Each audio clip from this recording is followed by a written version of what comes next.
హల్లెలూయా.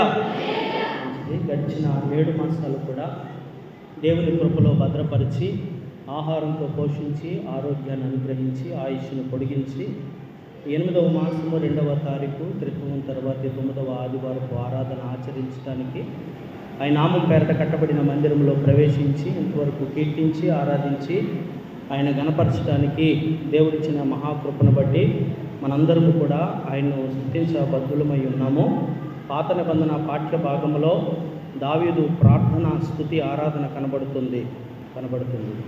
అలాగే దేవుని సన్నిధికి వచ్చిన మనందరము కూడా ఏదో ఒకటి చేస్తూ దేవుని గణపరచాలి తప్ప అనాలోచితంగానూ ఆయన సన్నిధిలో ఉన్నామని, ఆయన మందిరంలో ఉన్నామని, ఆత్మరూపిగా ఆయన ఉన్నాడని, మనం భూమి మీద ఆయన ఆకాశంలో ఉన్నాడు, సమస్తం తేటగా చూస్తున్నాడని మర్చిపోయినట్లయితే అపవాది మనల్ని తన ఇష్టానుసారంగా నడిపించుకుంటూ ఉంటారు. అందుకనే దేవుడు అనే భయం కలిగి మనము ఆయన పాదపీఠమైన భూమి మీద నివసిస్తున్నప్పుడు, జీవిస్తున్నప్పుడు ఆయనకు మహిమకరంగా ఉండగలుగుతాం. చేసిన ప్రతి దాన్ని గుర్తు చేసుకుంటూ కృతజ్ఞతలు చెల్లించగలుగుతాం. అనేక మంది నేటి దినాన్ని సజీవులుగా లేనివారుగా ఉన్నారు. అలాగే మనం ప్రార్థిస్తున్న అనేక మంది బలహీనులుగా ఉన్నారు. వారు మనకంటే తక్కువైన వారా అంటే ఏమాత్రం కాదు. మనం వారికంటే గొప్పవారమా కాదు.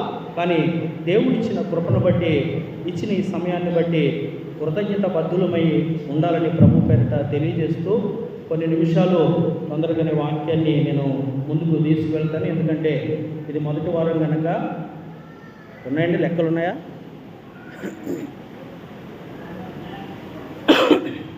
సంఘ ట్రెజరీ లెక్కలు చెప్తారు కనుక ముందుకు వెళ్ళిపోతాం. చదవబడిన సువార్త పాఠ్య భాగం కానివ్వండి, పాత నిబంధన పాఠ్య భాగం కానివ్వండి, పత్రిక పాఠ్య భాగం ఎన్నో విలువైన సంగతులు. మనకు సమయం ఉండదు.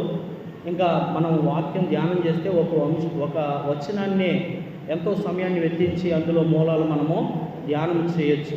కానీ దేవుడిచ్చిన అవకాశాన్ని బట్టి ఏఎల్సి వారి ద్వారా మనకు అనుగ్రహిస్తున్న ఈ తరుణంలో 3 పాఠాలు త్రిత్వంలో గడుస్తాయి కనుక 3 పాఠాల నుంచి వార్తలు లేకుండా ముఖ్యాంశాలు చెప్పుకొని ముందుకు మనము వెళ్ళిపోతాం. చదవబడిన సువార్త పాఠ్య భాగంలో కూడా గృహ నిర్వాహకత్వం గురించి ప్రభు మాట్లాడుతున్నాడు. అలాగే పత్రికా పాఠ్య భాగంలో పౌలు గారు విశ్వాసులు కలిగిన గృహం గురించి ఆయన చెప్తూ ఉన్నాడు. అలాగే పాత నిబంధన పాఠ్య భాగంలో ఎందుకు పనికిరాని నా గృహాన్ని లేదా నా కుటుంబాన్ని ఎంతగా హెచ్చించావా అని దేవుని కోసం ఏదైనా చేయటానికి సిద్ధపడిన దావీదు కనపడతాడు. ఒకటి గృహ నిర్వాహకత్వం అయితే, రెండవదిగా మీ వెలుగులను ప్రకాశింపనీయుడి అని దేవుడు మాట్లాడుతున్నాడు. మీ దీపం వెలుగుచుండనీయుడని. ఇంకొక మాట ఏమిటంటే కనుక మీ నడుములు కట్టుకుని మీ దీపములు వెలుగుచుండనీయుడు. నడుములు కట్టుకోవడం అంటే చెప్పాలి. నడుము కట్టుకోవడం అంటే ఎప్పుడు నడుము కట్టుకోలేదా? తల్లిలైన వారు బాలింతలుగా ఉన్నప్పుడు నడుము కట్టుకోలేదా? తలకోటే కట్టుకున్నారా? నడుము కట్టుకోవడం అంటే ఏంటి తెలుసా? ఒకవేళ చూడండి, ధాన్యం మోస్తాకి బస్తాలు మోస్తారు చూసారా? వారు నడడానికి ఇలా టవల్ కట్టుకుంటారు. ఎందుకంటే బలమైన పని చేయటానికి నడుము ఎలా ఉండాలంట? బలంగా ఉండాలి.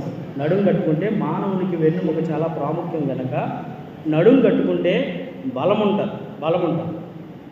మరి నడుము కట్టుకోమనంటే బలం తెచ్చుకుని పని చేయడానికి సిద్ధంగా ఉండండి అని, దేవుని పని చేయడానికి సిద్ధంగా ఉండండి. నడుము కట్టుకోండి, మీ దీపాలు వెలుగుచుండండి. ఏ వాక్యం చేత అయితే వెలిగించబడ్డారో ఆ వాక్యం అనే వెలుగులోనే మీరు వెలుగు పిల్లలుగా ఉండాలి, వాక్య సంబంధులుగా ఉండాలి. ఆ వెలుగు చీకటిగా మారిపోకూడదు. వెలిగించబడిన దేవుని పనిలో నీవు నడుము కట్టుకునే వ్యక్తిగా మిగిలిపోకూడదు. దేవుని పని చేయటానికి నడుము కట్టుకున్న వ్యక్తిగా నీవు ఉండాలి. చదువుదాం కొన్ని మాటలు సిద్ధపడండి అని ప్రభు చెప్తున్నాడు కదా.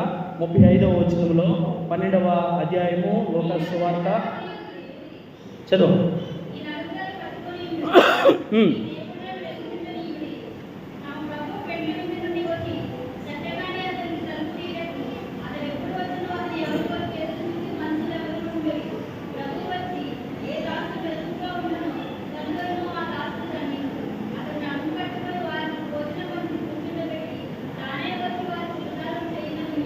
చాలు, ఇంటికి వెళ్ళిన తర్వాత మరలా ఒకసారి చదువుకోండి. అందుకనే దేవుని వాక్యము దినదినము చదువుమనే పాట ఇందాక పాడాము. అందుకని దినదినము చదువుతూ ఉంటే ఆ పాటలో ఉన్న అర్థాలన్నీ కూడా మనకి అర్థమవుతాయి, ఆపాదించబడతాయి. ప్రతిరోజు చదువుకోవాలండి. దినదినము వాక్యంతో సహవాసం చేయాలి. అందుకనే వాక్యం చదవటానికి కొంతమందికి భయం అవుతుంది, కొంతమంది చదువున తప్పులు చదువుతున్నారు. ఎందుకు అంటే కనుక అప్పటికప్పుడు చదవాలంటే రాదు. దినదినము కూడా వాక్యాన్ని చదవాలి. అందుకనే చదువుతూ కంటే ఇంకా ఏం చేయాలంటే ధ్యానం చేయాలని చెప్తుంది. దివారాత్రంలో ధ్యానం చేస్తే ధన్యులు అవుతారని చెప్తుంది. అంటే చదవబడిన ఈ సువార్త పాఠ్యభాగంలో ప్రభువు నడుము కట్టుకున్నాడంట. భోజన పంచును కూర్చోబెట్టి ఆయనే వారికి భోజనాన్ని వడ్డిస్తాడు, పరిచర్య చేస్తాడు అని చెప్తున్నాడు.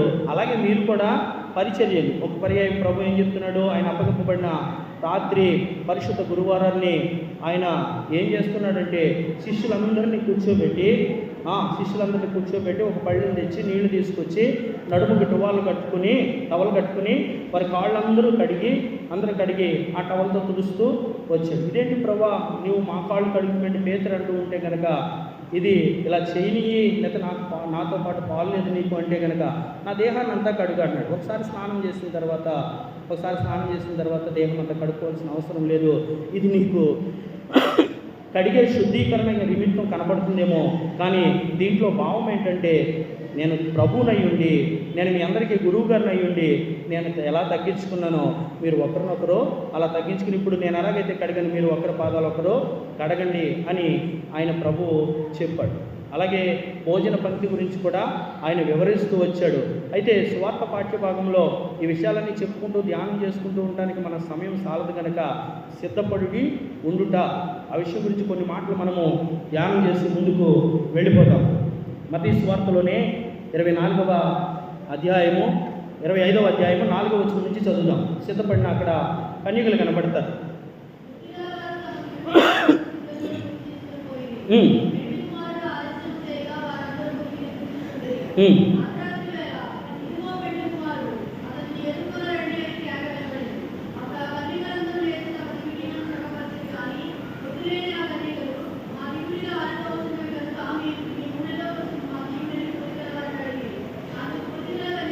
చాలా ఇది అర్థమైపోయింది కదా, మనందరికీ అర్థమైపోయింది. ఎందుకంటే ఎన్నో సంవత్సరాలుగా ఈ ప్రసంగంలో ఉన్న సారాంశాన్ని మనము వింటూ ఉన్నాం.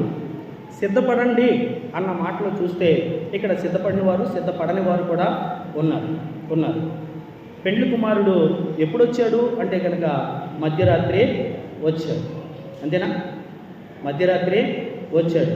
అలాగే ప్రభు చెప్తున్నాడు, దొంగ ఎప్పుడు వస్తాడని ఇంటికి తెలియదు కనుక అన్నీ జాగ్రత్త పెట్టుకుంటావు. గర్భిణీ స్త్రీకి ప్రసవం ఎప్పుడు వస్తుందో తెలియదు కనుక అలాగే నేను వస్తాను అని రాకడ గుర్తులు చెప్తున్నాడు. అలా వచ్చే ప్రభు ముందుగా ఏం చెప్పాడంటే, నేను వచ్చే ముందు కొన్ని విపత్తులు ప్రకృతిలో జరుగుతాయి, ఆ విపత్తులను బట్టి ప్రభు సమీపంగానే ద్వారం దగ్గరే ఉన్నాడని మీరు గ్రహించేసుకుంటే సిద్ధపడగలరు అని ప్రభు చెప్తున్నాడు. లేకపోతే మీరు సిద్ధపడలేరు. అంటే పెళ్ళికి వెళ్ళిన వారు ఖచ్చితంగా వస్తాడు ప్రభు అని వారు పగలెళ్తే కనుక నూనె అవసరం లేదు, దీపాలు అవసరం లేదు కదా. అక్కడ మనం గ్రహించవలసింది ఏంటంటే దీపాలు పట్టుకుని వెళ్ళారంటే ఎప్పుడు వస్తున్నాడు ప్రభు? మధ్యరాత్రిలో వస్తున్నాడని అవగాహన ఉంది కదా. మధ్యరాత్రిలో వస్తున్నాడు, రాత్రి వేళే పెళ్లి జరుగుతుంది కనుక రాత్రే వస్తున్నాడని కనుక వారికి తెలుసు కనుకనే సిద్ధులు తీసుకుని నూనె పట్టుకుని వెళ్ళారు. అయితే రాత్రంతటికి సరిపోయేలాగా నూనె 5గురు పట్టుకెళ్ళలేదు. వారిని ఈ తప్పును బట్టి లేకపోతే ఈ పాపాన్ని బట్టి అని చెప్పబడలేదు, కానీ వారికి ఏమీ లేదంట, బుద్ధి లేదు. వారిని బుద్ధి లేని కన్యకులు అన్నారు, బుద్ధి లేదు. అందుకనే వాక్యం ఏం చెప్తుంది తెలుసా, కొంతమందికి వాక్యం వినే బుద్ధి ఉండదంట. ప్రార్థన ఏం చేస్తాడు భక్తుడు, నాకు వినుబుద్ధిని పుట్టించు. కొంతమందికి వినే బుద్ధి ఉంటుందంట, కానీ ఆ మాటలు ఎలా ఉండాలి తెలుసా, మనుషులు ఈ చివరి దినాల్లో దురద చెవులు గలవారే సత్యవాక్యానికి చోటు ఒక కల్పనా కథల వైపు తిరుగుతారంట. ఎందుకంటే వారికి హాయిగా ఎయిర్ బ్యాండెడ్ తిప్పినట్టు ఉండాలి మాటలు. కవ్వించి నవ్వించేలాగా ఉంటే కనుక ఇంకా కొంచెంసేపు ఉంటే బాగుండు అని అనుకుంటారంట. గద్దింపితే, ఖండిస్తే, బుద్ధి చెప్పే మాటలు పరిశుద్ధాత్ముడు మనతో మాట్లాడితే అవి ఏమాత్రం కూడా ఇష్టం ఉండదు. మరి ఇష్టం అవ్వకపోతే ఎవరికి నష్టం? ఎవరికి నష్టం? ప్రభు ఎప్పుడో చెప్పాడు. అందుకనే ఇంకా రక్షణ పొందాలని, ఇంకా మార్పు చెందాలని మనం ఇందాక పాడుకున్నాం కదా, హృదయం అనే తలుపు యొద్ద ప్రభు తడుచున్నాడు. మొదటి పాట అదే కదా మనం పాడుకున్నది. మరి ఇన్ని సంవత్సరాలుగా సిద్ధపాటు లేని, బుద్ధి లేని కన్యకుల గురించి నువ్వు వింటున్నావు కదా.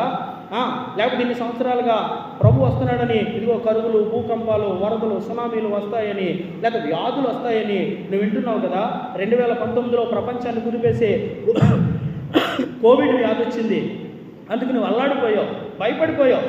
కానీ మరలా కొంత రిలీఫ్ కలిగేసరికి, మందు కనిపెట్టారనేసరికి మరలా నీవు, అలాగే కరువులు వస్తున్నాయి. పాకిస్తాన్కి, శ్రీలంకకి కరువులు వచ్చేసినాయి. నీకు సమృద్ధి ఉన్నది కాబట్టి నీకు తెలియట్లేదు. అంటే నీ వింటున్న ప్రతి దిక్కుని దేవుడు చేయడండి అలాగా. ఈ గుర్తులు జరుగుతాయి, అక్కడక్కడ జరుగుతాయి. ఇప్పుడు చూస్తే అస్సాం అంతా వరదతో మునిగిపోయింది. ఈ మాటలన్నీ, హెచ్చరికలన్నీ ప్రకృతి చూపించే, లేకపోతే మనకి న్యూస్లో వచ్చేదంతా దేనికోసము అంటే కనుక క్రైస్తవుడుగా నీ సిద్ధపాటు కోసమే ఇవన్నీ కూడా. లేకపోతే నీ కోసం ఏమని రాస్తారు అంటే కనుక ఏమని చెప్తారంటే నీకు బుద్ధి లేదు అంటారు. ఇన్ని సంవత్సరాలుగా నీకు ఈ మాటలు చెప్తూ ఉంటే సిద్ధపడలేదు కాబట్టి బుద్ధి లేని దానవు, బుద్ధి లేని వాడవు అని ప్రభు మాట్లాడతారు. అలాగే